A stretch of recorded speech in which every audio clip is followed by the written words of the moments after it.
चलो जल्दी करो। क्या करना है? अच्छी तरह से देख के चल सकता है तो। बैठो भैया, मेरा सामान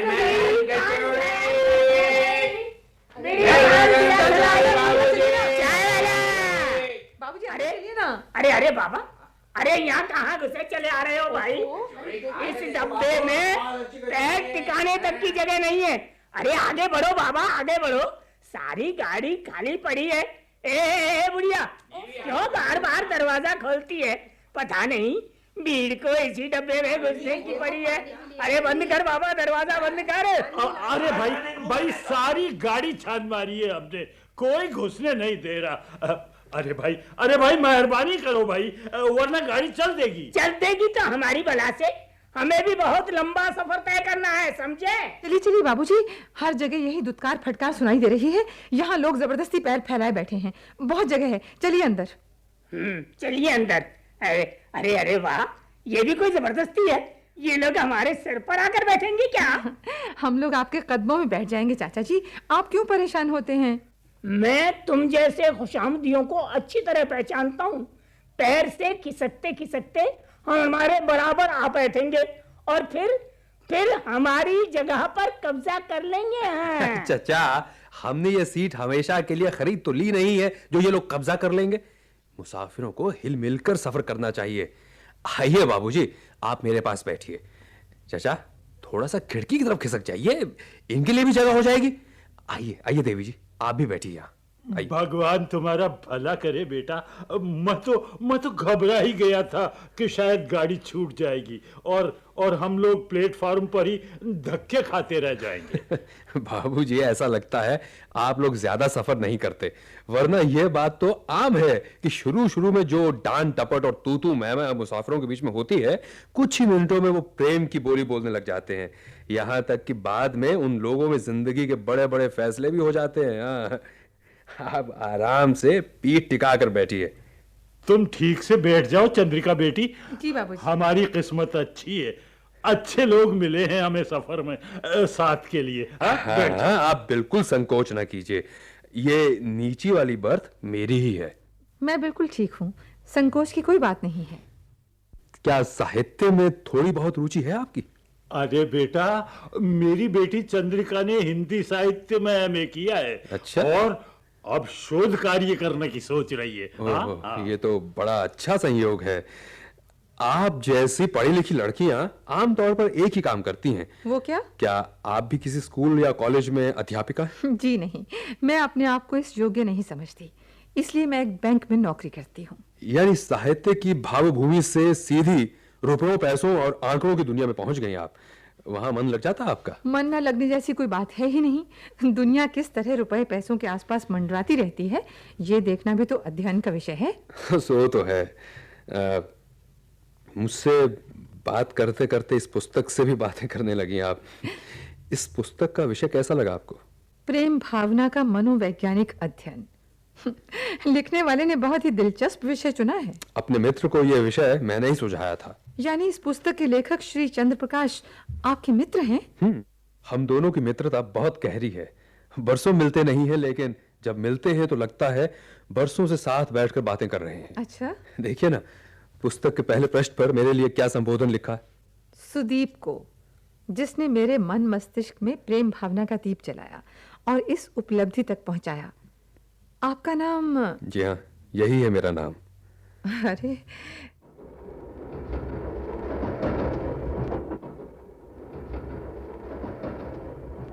इस वक्त आप जा कहाँ रहे हैं? अपने उसी मित्र के पास?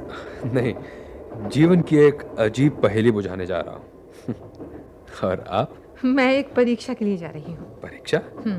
ये तो परीक्षा के दिन नहीं है। कुछ लोगों के लिए जीवन का हर दिन परीक्षा का दिन होता है। यानी आप भी पहेलियों में बातें करने लगी। पहेली की शुरुआत आपने की तो बात को पहेली तक पहुंचाना ही था। वैसे तो लगता है हर इंसान अपने साथ एक पहेली लिए घूमता है। लो भाई, ये तो मिनटों में ऐसे घुल मिल गए जैसे बरसों की जान पहचान हो। हमने बेकार इन्हें रोक कर अपनी बेइज्जती करा ली। अरे भैया, बेइज्जती तो हमारी होते होते बच गई। तुम तो तब भी इज्जत से बैठे थे और अब भी इज्जत से बैठे हो। हाँ क्यों बेटा, ये ऊपर वाली बर्थ भी तुम्हारी है? क्यों, उनसे क्या पूछते हो, हमसे पूछो। हमारी है हमारी वो बर्थ। क्या उस पर भी तुम्हारी नजर है? चाचा अभी तो दिन का वक्त है, आप खिड़की पर बैठे ठंडी ठंडी हवा खा रहे हैं। अगर बाबूजी कमर सीधी करना चाहते हैं तो कर लेने दीजिए। अभी तो आप ये कहेंगे ही हैं? हाँ। आपको मालूम था मैं यही कहूंगा। मालूम होने में कौन देर लगती है भैया। मंचा साथी जो मिल गया है गुल मिलकर बातें करने के लिए, इसके लिए तो कुछ करना ही होगा। चाचा जी, हम सभी आपस में साथी हैं। आप चाहें तो आपसे बातें करना शुरू कर दूं। देखो, हमसे ऐसी बातें ना करो। बातें बराबरी वालों में ही अच्छी होती हैं। ऐसी भी क्या बात है चाचा, क्या बाप बेटी से या बच्चा दादा से बात नहीं करता? वो बातें और तरह की होती हैं, तुम्हारी तरह की नहीं। खैर चाचा, अगर आप अपनी बर्थ इनको लेटने के लिए नहीं देना चाहते तो ना दें, लेकिन बातों की आड़ ना ले। अरे भाई, अच्छा तुम जीते मैं हारा। जाइए जाइए साहब, लेट जाइए ऊपर। चंद्रिका जी, मैंने कहा था ना, मुसाफिरों के बीच शुरू शुरू की लड़ाई प्रेम प्यार में बदल जाती है। यहाँ भी वही हुआ है। ये प्रेम प्यार नहीं, भलमन साहत है। तो चाहे कह लीजिए, आंखों में आपकी भी प्रेम प्यार उमड़ आया है, देख लीजिए। बस बस बस बस, बहुत हुआ। तुम नौजवानों के पास प्रेम प्यार के अलावा कोई बात होती ही नहीं।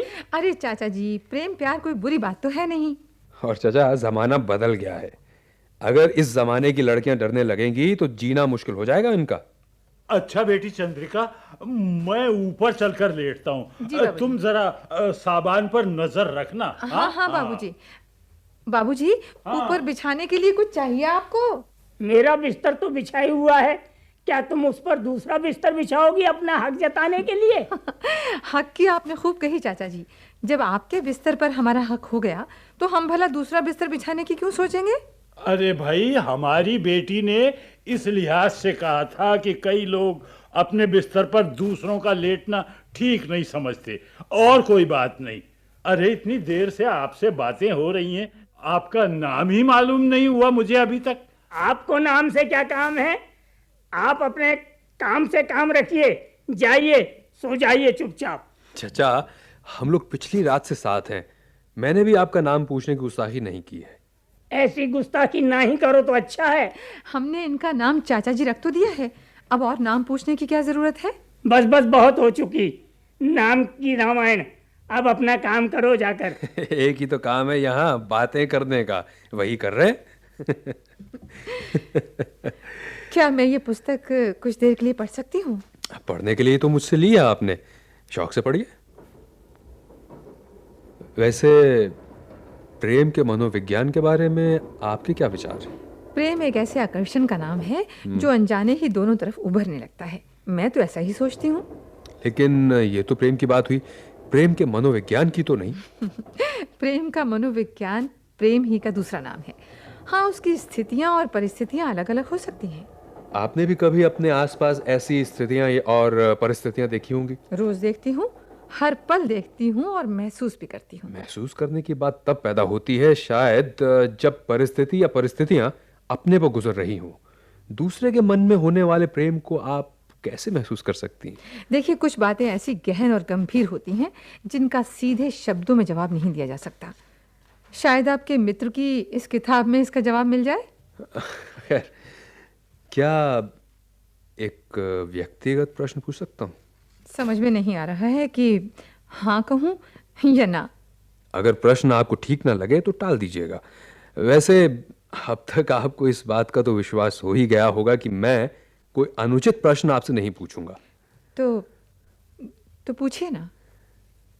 क्या आपका विवाह हो गया है? और अगर यही सवाल मैं आपसे करूं तो आप बुरा तो नहीं मानेंगे? मैंने अब तक विवाह नहीं किया है, लेकिन अब विवाह के बारे में गहराई से सोचना पड़ रहा है। उसी सोच का नतीजा है कि मैं इस वक्त इस गाड़ी में आपके साथ सफर कर रहा हूँ। मेरे साथ? मैं समझी नहीं, आप कहना क्या चाहते हैं? बात तो सीधी और साफ है। आपका साथ मिलना तो महज एक संयोग है। मेरा ये सफर विवाह के लिए किसी लड़की को पसंद करने के लिए हो रहा है। इसी काम से मैं ग्वालियर जा रहा हूँ। सच किसी ने ठीक ही कहा है, सत्य कल्पना से ज्यादा आश्चर्यजनक होता है। कैसा अजीब संयोग है, हम दोनों एक ही उद्देश्य से सफर कर रहे हैं। यानी आप किसी लड़के को पसंद करने जा रही हैं? हमारे देश में क्या यह संभव है कि कोई लड़की किसी लड़के को पसंद करने के लिए जाए? फिर एक ही उद्देश्य का क्या मतलब हुआ? अगर साफ साफ कहूं तो मैं अपने आप को पसंद कराने के लिए जा रही हूं। बाबूजी ने मुझे इसके लिए मजबूर किया है। आप जैसी सुंदर, समझदार, पढ़ी लिखी लड़की को पसंद करने के लिए बुलाने वाले वो साहब ऐसे कौन से 30 मार्खा हैं? कौन से 30 मार्खा हैं ये तो तभी पता चलेगा जब वे मुझे देख लेंगे और मैं उन्हें देख लूंगी। ये तो मैं सचमुच पहली बार देख या सुन रहा हूं कि कोई लड़की मैं समझ सकता हूं कि आप किस मानसिक पीड़ा से गुजर रही होंगी। बाबूजी को इस बात की चिंता खाई जा रही है कि अगर अब जैसे तैसे मेरी शादी तय नहीं हुई तो आगे बहुत देर हो चुकी होगी। इसलिए उन्होंने देखने और पसंद करने वालों की हर शर्त मंजूर कर ली। बाबूजी ने उनकी शर्तें स्वीकार कर ली और आपने बाबूजी की। आपकी अपनी शर्त कोई थी ही नहीं। मेरी एक ही शर्त है, बस बाबूजी की चिंता दूर हो जाए। अगर उन 30 मार्खा साहब ने आपको या आपने उनको अस्वीकार कर दिया तो क्या होगा? नहीं जानती क्या होगा। वो सब सोचने की इस वक्त हिम्मत नहीं है मुझ में। जहां तक मैं सोचता हूं उनके अस्वीकार करने का सवाल ही पैदा नहीं होता। फिर भी आपने उनको खामखा 30 मार्खा बना दिया है। क्यों? वैसे एक बात ये भी है कि अशोक जी की माँ काफी दिनों से बीमार हैं। बेचारी उठ बैठ भी नहीं सकती और अशोक जी उनको लड़की दिखाए बिना हाँ या ना नहीं करना चाहते। कुछ भी हो, अपनी होने वाली ससुराल की तरफ शादी से पहले रुख करके आपने काफी हिम्मत का काम किया है। वो मेरी होने वाली ससुराल है ये आप अभी से कैसे कह सकते हैं? हो सकता है मुझे ही वहाँ का वातावरण पसंद ना आए। और अब आप बाबूजी को क्या जवाब देंगी? अपने बारे में इतनी सारी बातें इस तरह किसी से मैं पहली बार कर रही हूँ। ऐसा लग रहा है जैसे आपके साथ बातें करके खुद को ही पहली बार जान पहचान रही हूँ। अगर परिस्थितियों ने कोई और मोड़ लिया तो अब बाबूजी को समझाना आसान हो जाएगा। आपने मेरा तो सारा इतिहास जान लिया, अपने बारे में तो कुछ बताया ही नहीं। हम दोनों शायद एक ही राह के राही हैं। एक मजबूरी आपके साथ है, एक दूसरी तरह की मजबूरी मेरे साथ है। आप और मजबूरी, ये साथ तो बेमेल मालूम होता है। ना मेरे साथ ही मजबूरी होती, ना मुझे आपका साथ मिलता। बाबूजी इस डिब्बे में चढ़ने की जिद सी कर बैठे थे क्योंकि दो एक जैसे विचार वालों का इस तरह साथ होना था। शादी और लड़की की बात चाहे बताएं या ना बताएं, लेकिन इतना तो बता दीजिए कि आप रहते कहाँ हैं और करते क्या हैं? रहता आप ही के आसपास हूँ। उतरने से पहले पता देता जाऊंगा। और करता हूँ नौकरी कॉलेज में एक लेक्चरर की। ये नौकरी आपकी पसंद की मालूम होती है? यूं ही कह लीजिए। वैसे मुझे नौकरी करने की कोई मजबूरी नहीं है। तो फिर? पिताजी का अच्छा खासा बिजनेस है। ऐसा लगता है कि यानी आपकी हैसियत को देखकर कह रही हूँ, आपको फर्स्ट क्लास में सफ़र करना चाहिए था, मगर आप मगर मुझे ये चहल पहल, मुसाफिरों से ये अपनापन ज़्यादा पसंद है। सच? फर्स्ट क्लास वालों की ऊंची सोसाइटी में वो सब कुछ मिलता कहाँ है, बहुत मुश्किल से मिलता है। सोच रही हूँ आपके उतरने से पहले ये किताब पढ़ ही लूँ, मगर ये करूँगी तो आपके साथ बातें करने का मौका हाथ से निकल जाएगा। अगर ये किताब मैं आपको भेंट कर दूं तो कैसा रहेगा? भेंट में आई हुई चीज़ किसी दूसरे को भेंट करना क्या ठीक होगा? चंद्र प्रकाश मेरा पुराना मित्र है, चंद्रिका जी मेरी नई मित्र हैं।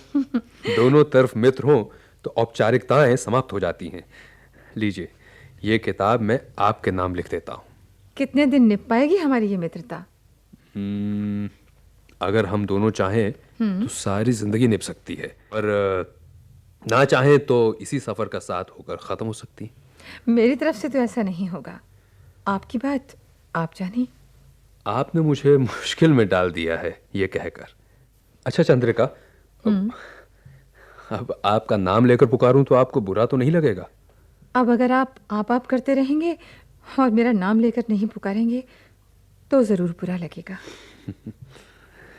आज वैसे आपसे मिलकर ऐसा लग रहा है जैसे मेरे मन में झांक कर देखने वाला भी कोई है।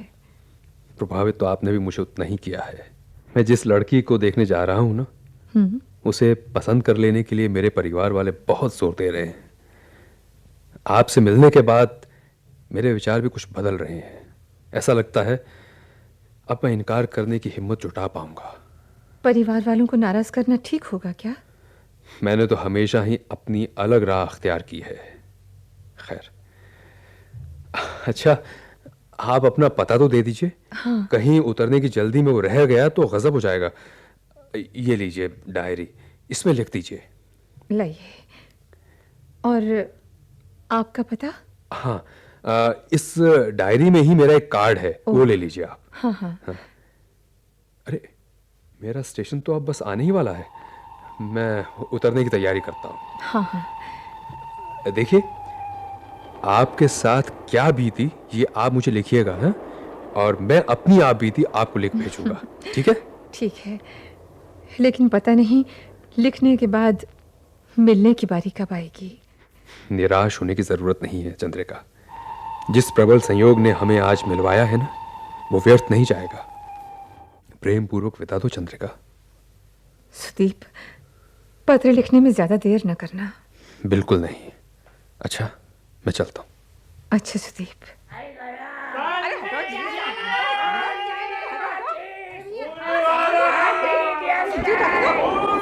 अरे भाई, क्या कर रहे हो?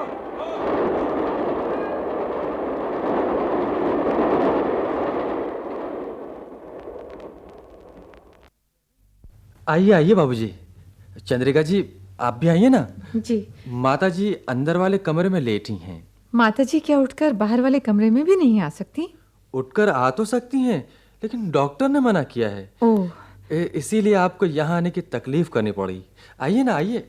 नमस्ते बहन जी, कैसी तबीयत है आपकी?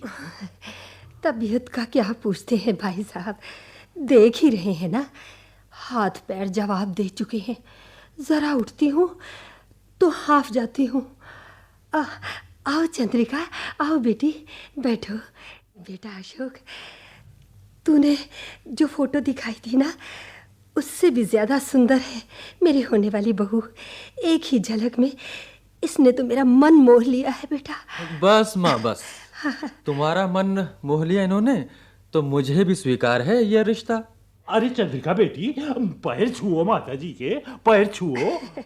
खुश रहो बेटी, तुम्हारा सुहाग अखंड रहे बेटी, अखंड रहे।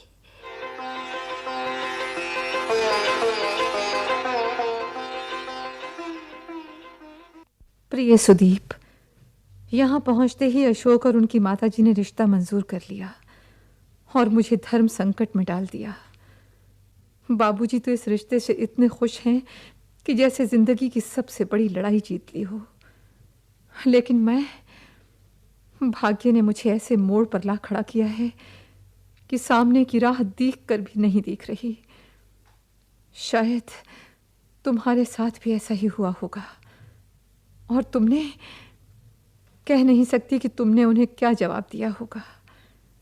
लेकिन तुम और मैं एक छोटे से साथ के बाद जो प्रीत का दीप जला गए हैं, वो हम दोनों के मन में एक जैसा उजाला कर रहा है, ऐसा मेरा दृढ़ विश्वास है। इसी विश्वास के आधार पर मैं अपनी ओर से इस रिश्ते को स्वीकार नहीं करूंगी, किसी बहाने टाल दूंगी। न जाने क्यों तुमसे मिलने, तुम्हें पाने का विश्वास इतना अधिक है कि ये लिखना कि तुम्हारे पत्र की प्रतीक्षा है या तुम जल्द ही मिलोगे, कुछ अजीब सा मालूम हो रहा है। बस 1-2 दिन में ही घर पहुंच रही हूं, जहां शायद तुम्हारा मिलन संदेश मेरी प्रतीक्षा कर रहा हो। तुम्हारी चंद्रिका। क्या किसी को खत लिखा जा रहा है? हाँ, आइए बैठिए ना। कैसा लग रहा है यहाँ? पराई जगह आकर किसी को कैसा लग सकता है भला? अब तो ये जगह तुम्हारी अपनी होने जा रही है। क्या मैं सचमुच आपको इतनी पसंद आ गई हूँ? मुझे तो अपने में ऐसा कुछ दिखाई नहीं देता। हीरे की कदर जौहरी ही जानता है, हीरा खुद नहीं। ओह, पहले जब आपने मुझे देखा था तब जौहरी शायद किसी उलझन में था, वरना 1 साल का लंबा इंतजार न कराया जाता मुझे। मेरी मजबूरी तो तुम जानती हो। माँ से तुम्हारा मिलना आज ही मुमकिन हो पाया, अब कुछ दिनों का इंतजार भी नहीं करना पड़ेगा। लेकिन मैं चाहती हूँ इंतजार इतनी जल्दी खत्म ना हो। मैं फैसले के लिए कुछ वक्त चाहती हूँ। फैसले के लिए वक्त चाहिए तुम्हें? हाँ। यानी दूसरे शब्दों में मैं या मेरा घर स्वीकार करने में तुम्हें कुछ झिझक हो रही है? जब बड़े लोगों ने मेरे भाग्य का फैसला कर दिया है तो मेरा कुछ सोचना या कहना व्यर्थ है। फिर भी मानसिक रूप से मैं अभी तक अपने आप को तैयार नहीं कर पाई हूँ। और फिर देखिए ना, घर की समस्याएं भी तो हैं। चलो अच्छा हुआ जो बात इस राह पर चल पड़ी है। मैं भी तुमसे ये पूछना चाहता था कि मैं तुम्हें पसंद आया या नहीं? एक लड़की के लिए इस सवाल का जवाब देना बहुत मुश्किल है। शायद आप भी ये बात महसूस कर रहे होंगे। अब हमारा साथ जीवन भर का साथ होगा।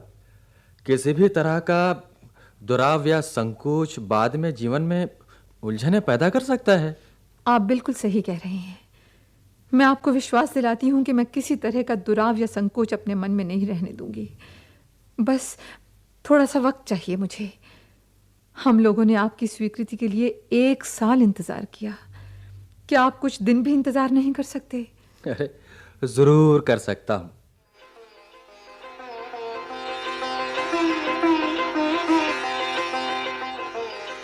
बहुत ही अच्छे लोग हैं तुम्हारी ससुराल वाले।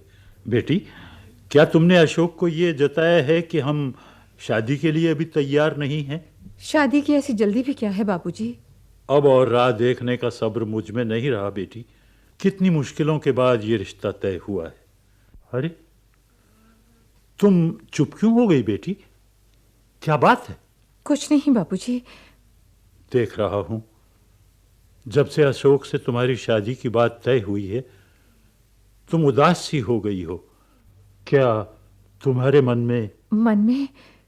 नहीं, ऐसी कोई खास बात नहीं है बाबूजी। इस घर से बिछड़ने की बात मैं समझ सकता हूं, लेकिन हर लड़की की जिंदगी में ये मौका तो आता ही है। बेटी के लिए बाप का घर पराया घर और बाप के लिए बेटी पराया धन होती है। जगत की यही रीत है बेटी। मेरे जाने के बाद आप कितने अकेले हो जाएंगे बाबूजी, बस यही सोचती हूँ। बाबूजी, आज पोस्टमैन आया था क्या? पोस्टमैन? मेरी चिट्ठी आई है बाबूजी, लाइए ना। अरे ये चिट्ठी तो अशोक की है। चंद्रिका, जब से तुमने हमारे संबंधों के बारे में कुछ हिचकिचाहट दिखाई है तभी से मेरी रातों की नींद मुझसे विदा हो गई है। मैंने तुम्हें ये पत्र इस आशा के साथ लिखा है कि तुम ही 2 शब्द लिखकर मुझे इस बेचैनी से छुटकारा दिला सकती हो। क्या इतना करोगी मेरे लिए? स्वीकार या अस्वीकार, दोनों ही बातों को झेलने के लिए मैं तैयार हूं, अगर तुम स्वीकार कर सको तो। तुम्हारा अशोक। ओह, अब मैं तुम्हें क्या जवाब लिखूं अशोक? सुदीप, और कितनी देर करोगे तुम? किसकी चिट्ठी है बेटी? ओह बाबूजी, अशोक की चिट्ठी है। अच्छा, मैं उन्हें लिख देता हूं कि शादी की तारीख पक्की करके फौरन लिखें। अभी कुछ दिन रुक जाए ना बाबूजी, क्या बुराई है इसमें? बाबूजी, इस खत का जवाब मैं लिख दूंगी। जैसी तुम्हारी मर्जी। प्रिय सुदीप, ऐसा हो ही नहीं सकता कि तुम्हें मेरा खत न मिला हो। फिर जवाब में इतनी देरी क्यों? क्या उस लड़की को देखने के बाद तुम्हारा इरादा बदल गया है, या किसी तरह की दुविधा मेरे बारे में तुम्हारे मन में है? तुम शायद नहीं जानते कि मैं तुम्हारे या तुम्हारे खत के इंतजार में किस द्वंद्व के बीच से गुजर रही हूं। आज ही अशोक का पत्र मिला है जिससे पता चलता है कि मेरी स्वीकृति की प्रतीक्षा में वे भी शायद मेरी ही तरह बेचैन हो रहे हैं। ये तनाव अब खत्म होना ही चाहिए सुदीप। हालांकि हमारा साथ कुछ ही घंटों का रहा, तुम्हारे साथ का अनुभव अनूठा था। उसी अनुभव की मिठास के नाम पर मैं अपना तन मन जीवन तुम्हारे नाम समर्पित कर देना चाहती हूँ। अगर कोई मजबूरी हो तुम्हारी तो भी बताने में देर न करना। प्रीत की उस दीप शिखा से आंखें फेर लेने की क्षमता मुझ में है। बस मेरे पास इससे ज्यादा कहने को कुछ नहीं बचा है। आशा ही नहीं, विश्वास है कि तुम मेरे इस विश्वास को झुठलाओगे नहीं। प्रतीक्षा में विवल चंद्रिका। मैं अंदर आ सकता हूँ बाबूजी? अरे अशोक बाबू, आइए आइए आइए। प्रणाम बाबूजी। जीते रहो बेटा, जीते रहो। अरे बिना सूचना दिए अचानक?